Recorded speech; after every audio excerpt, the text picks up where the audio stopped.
What if everything you've been hearing about Shedeur Sanders isn't the full story? Because over the past few weeks, something strange has been happening in Cleveland. The media hasn't just been criticizing Shedeur, they've been speaking about him with absolute certainty, saying he can't read defenses, saying he's not smart, even suggesting he doesn't belong in the league, and all of that based on a tiny sample size. That's where things started to feel off. Then out of nowhere, Bush stepped in, and what followed completely flipped the conversation. He didn't just disagree, he started exposing the way these narratives were being pushed in real time. And once you actually listen closely, one question becomes impossible to ignore. Was this really football analysis, or was something else going on behind the scenes? The moment you really start paying attention, the first thing that stands out is just how extreme the criticism became.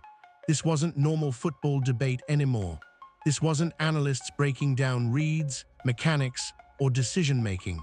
What people were hearing about Shedeur Sanders sounded a lot more final than that. And that's where the problem begins. Voices in the Cleveland media, especially Jason Lloyd, weren't just questioning Shedeur's development. They were speaking in absolutes, saying he can't read defenses, saying he's not smart, saying he doesn't belong at this level, not he needs time, not he has flaws, but straight-up conclusions like the case was already closed. Think about that for a second. We're talking about a young quarterback with barely any real sample size, a handful of games, limited reps, constant changes around him, and somehow that tiny window was enough for people to decide his entire future. That's not how real evaluation works. In the NFL, even top prospects struggle early. Even proven quarterbacks take time to adjust. Development isn't linear, it never has been. But the way Shedeur was being talked about, you'd think he had already failed after a full career. And that's why fans started raising eyebrows.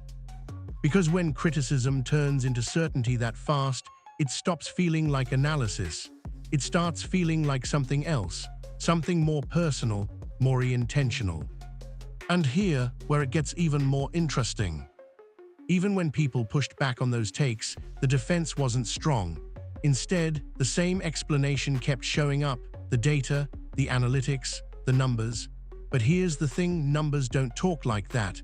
Numbers don't call a player dumb. Numbers don't question someone's ability to think or learn. That language comes from somewhere else. So now you've got a situation where a young quarterback is being labeled in the harshest way possible, based on limited evidence, with explanations that don't fully match the tone being used. And naturally, that leads to one big question. If this was just about football, why did it sound so personal? It didn't take long before fans started noticing that something just didn't add up. At first, it sounded like typical sports talk. A young quarterback gets criticized, analysts debate his upside, and people argue over stats. That's normal, but the tone around Shedeur Sanders felt different. It felt heavier. Because this wasn't just about missed reads or slow progress. The conversation kept drifting into areas that didn't sound like football anymore. Words like not smart, can't learn, and doesn't belong started showing up more often, and that's when people began to pause. Fans started asking a simple question: where is this really coming from? You could see it all over social media. People weren't just disagreeing, they were confused. How do you go from a limited sample size to making career-ending statements? How do you jump from needs development to he's not capable? That kind of leap doesn't happen without raising suspicion. And that's where things started to shift. Some fans began to feel like this wasn't just one opinion. It started to look like a pattern. One voice says it, then another backs it up, then another softens it, but still keeps the same narrative alive. Before you know it, the story spreads, and suddenly it feels like everyone is saying the same thing. Now, to be fair, not everyone in the media was attacking Shedeur, but the ones who were loud. And more importantly, they were confident in a way that didn't match the evidence. That confidence is what triggered the reaction.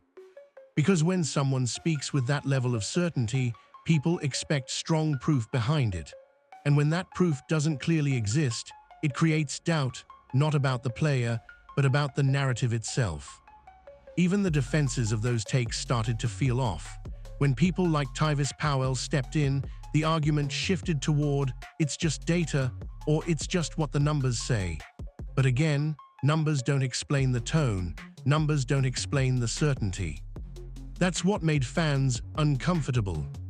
And once that discomfort sets in, the entire conversation changes. Because now, it's not just about whether Shedeur is good or bad. Now, it's about whether the story being told about him is actually fair. And that's exactly the moment when everything started building towards something bigger. Just when the conversation started feeling one-sided, G. Bush stepped in and everything changed. Because unlike everyone else, he didn't come in with vague takes or safe opinions. He went straight at the core issue, the certainty, the way people were speaking about Shedeur Sanders like his story was already written. And that's what made his response hit different. G. Bush didn't sit there and say Shedeur was perfect. He didn't pretend there were no flaws. Instead, he said something much more important. You cannot make definitive claims about a young quarterback based on such a small sample size. That's real football logic. Development takes time, reps matter, context matters, and when you remove all of that and jump straight to conclusions, you're no longer analyzing, you're deciding. And according to G. Bush, that's exactly what was happening. He pointed out how strange it was that people were speaking with so much confidence about things they couldn't fully prove. Saying someone can't read defenses or can't process the game isn't a small claim. That's a statement about a player's entire future, and making that call early, that's risky. But here, where it gets even more interesting. G. Bush didn't just challenge the takes, he challenged the environment around them. The way those opinions were being repeated, the way they were being accepted without real pushback. It created this feeling that once a narrative starts, it just keeps rolling. And suddenly, people started paying attention. Because now, instead of focusing only on Shedeur, the spotlight shifted to the media itself, the way discussions were being framed, the way certain voices were amplified while others were barely heard. And that's when the tension started to rise. You could feel it in the conversation.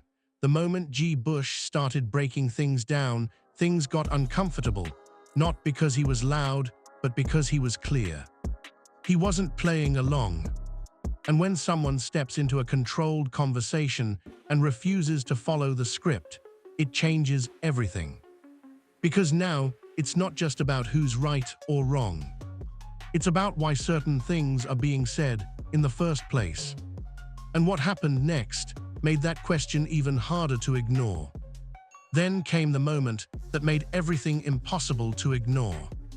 It wasn't just what G. Bush was saying. It was how the conversation around him started to shift the second he said it. Because if you go back and really watch that exchange, something stands out immediately. Other voices in the room were allowed to speak freely, minutes at a time, no interruptions, no pressure, just space to lay out their arguments. But when G. Bush started talking, everything changed. He barely got a few sentences in before being cut off, redirected, interrupted, and at one point, he even called it out himself, pointing out that others had been given several minutes while he got just seconds to respond. Now pause on that, because this is where the situation starts raising real questions. If this is just a normal debate, why limit the one voice that's challenging the narrative? Why step in the moment things start going in a different direction? That's what made viewers uncomfortable. And it didn't stop there. While G. Bush was being interrupted, you had others, like Tyvis Powell, stepping in to defend Jason Lloyd, even though Lloyd wasn't even in the room. Think about that dynamic for a second. The person being defended isn't present, but the narrative around him is still being protected. That's not just debate anymore. That's coordination, or at the very least, it feels like it. Now, to be fair, nobody came out and said, "We're trying to silence this." But the way the conversation played out, a lot of fans noticed it. And once people notice patterns like that, it's hard to unsee them. Every interruption starts to mean something. Every deflection feels intentional. Every time the conversation gets redirected, it raises another question.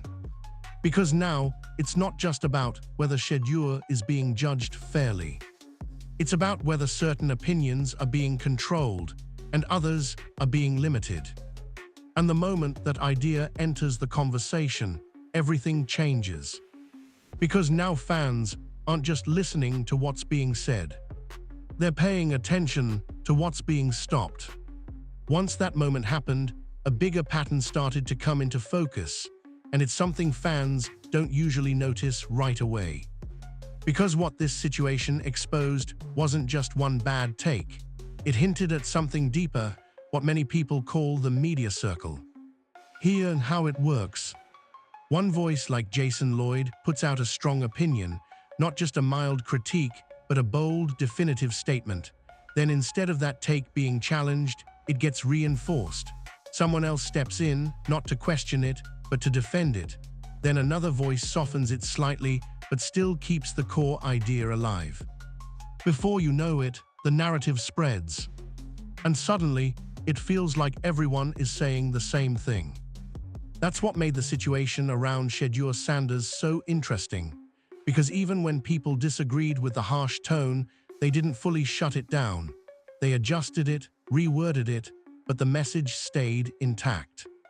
And that's how narratives stick. Now, to be clear, nobody is saying there's some secret meeting where people plan this out. But sometimes, patterns form naturally. People protect each other's credibility. They avoid directly calling out a colleague. And in doing that, they unintentionally keep weak narratives alive.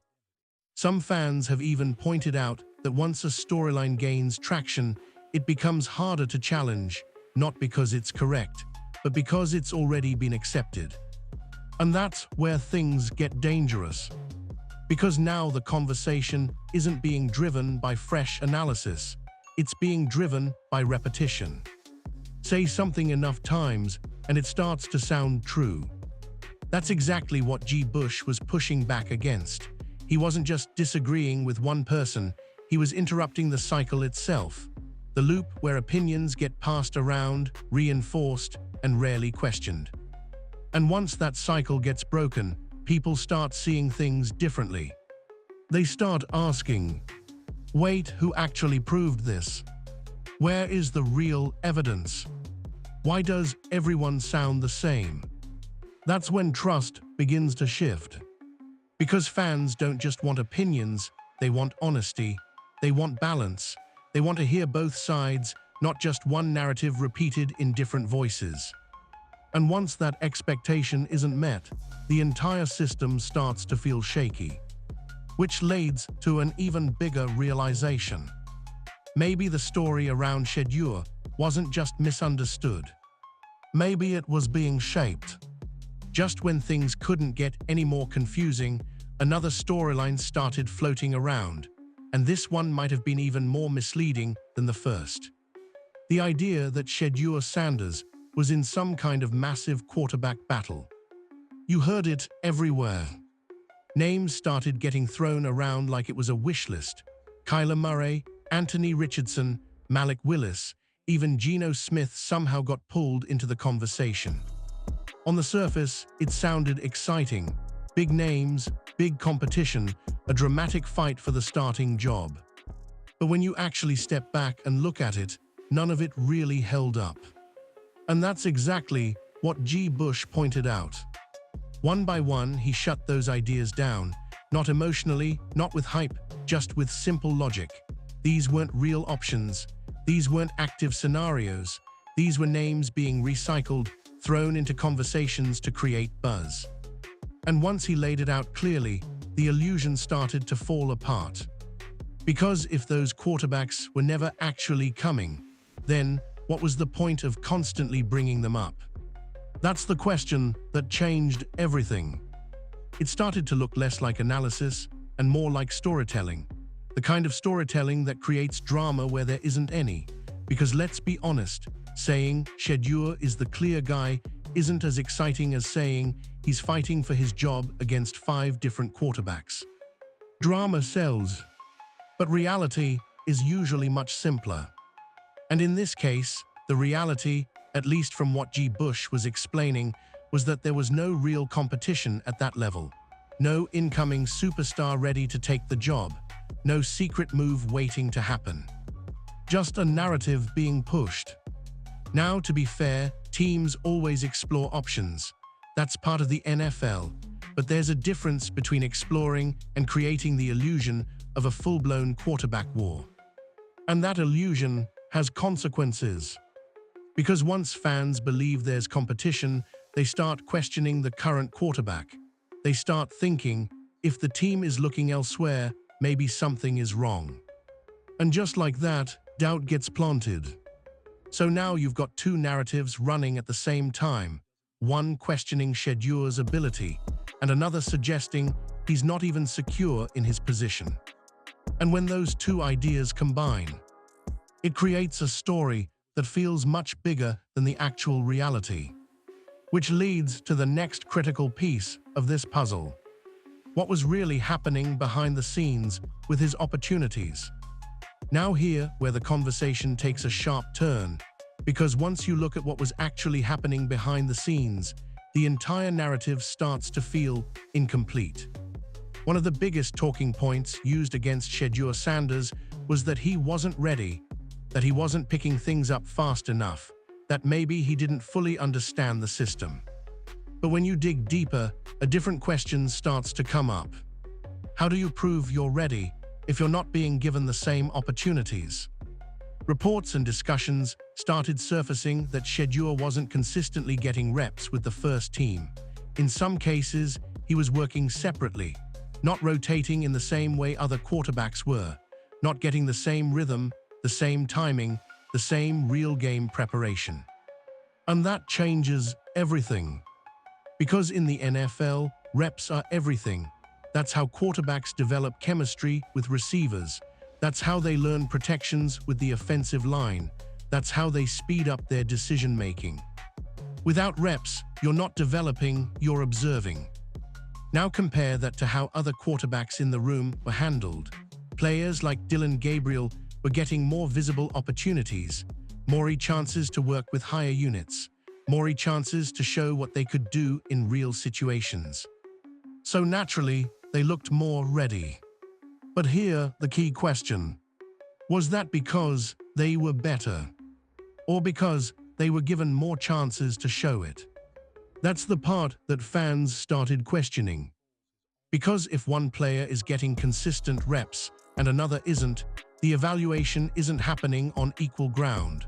And when the results come in, they can easily be misinterpreted. Someone looks ahead, someone looks behind, and suddenly a narrative is born. Now, to be fair, coaching decisions are complex. There could be reasons behind how reps are distributed. We don't always see the full picture. But at the same time, when those decisions line up perfectly with a negative narrative being pushed publicly, people start connecting dots. And that's exactly what happened here. Some fans began to believe that Shedeur wasn't struggling. He was simply not being put in the best position to succeed early on. And if that's even partially true, it completely changes how you view everything that followed. Because now the criticism isn't just harsh. It might be based on an incomplete story. And once that idea enters the conversation, the entire narrative starts to unravel. Which brings us to the biggest question of all. Is this really about performance or something much bigger? Once you step back and look at everything together, it starts to feel less like a one-time situation and more like a pattern we've seen before. Because this isn't the first time the media has handled a quarterback like this. Think about how quickly narratives shift. One week, a player is the next big thing, the future, the guy everyone should believe in. Then a few bad performances, or sometimes even just a change in momentum, and suddenly that same player is being questioned, criticized, or completely forgotten. We've seen it happen with guys like Kenny Pickett, built up, hyped, talked about like he was ready to change everything, and then just as quickly, the tone changed. The excitement faded, the story moved on. That cycle repeats over and over. Build them up, break them down, move to the next name. And that's why the situation around Shedeur Sanders feels different to so many people. Because he doesn't quite fit that cycle. He's not someone who quietly follows the narrative. He's confident, he's visible. He carries himself like a franchise quarterback, and whether people like it or not, that kind of presence draws attention, both positive and negative. Some fans believe that's exactly why the criticism feels more intense. Now, to be clear, every quarterback faces scrutiny. That's part of the position. But what stands out here is how quickly the conversation jumped to extremes, how fast it went from evaluation to dismissal. And when you combine that with everything else, the limited sample size, the rep situation, the repeated narratives, the way opposing voices were handled, it starts to paint a bigger picture. A picture where the story isn't just about performance. It's about perception. Because in today's media landscape, perception can shape reality. If enough people hear the same thing over and over, it starts to stick, even if the full context isn't there. That's what makes this moment so important. Because for the first time, you had someone like Garrett Bush step in and challenge that process directly. Not just the takes, but the way those takes were being created and spread. And once that happens, the cycle gets disrupted. Fans start thinking for themselves. They start questioning what they hear. They start looking for evidence instead of just accepting opinions. And that's when everything changes. Because now the narrative isn't controlled anymore. It's being challenged. In the end, this whole situation was never just about Shedeur Sanders. It was about how quickly a narrative can be created and how easily it can spread without being fully questioned. The criticism, the certainty, the repeated talking points, all of it painted a picture that didn't always match the full context. And that's where Garrett Bush changed the game. He didn't just defend a player, he forced people to slow down and actually think, to look at the sample size, to question the tone, to ask whether this was real analysis or something being pushed a little too aggressively. Because once you start asking those questions, everything looks different. Now the focus shifts back to what really matters: performance, development, and time. And maybe that's the biggest takeaway here. Not every loud narrative is true, and not every young quarterback's story is finished before it even begins.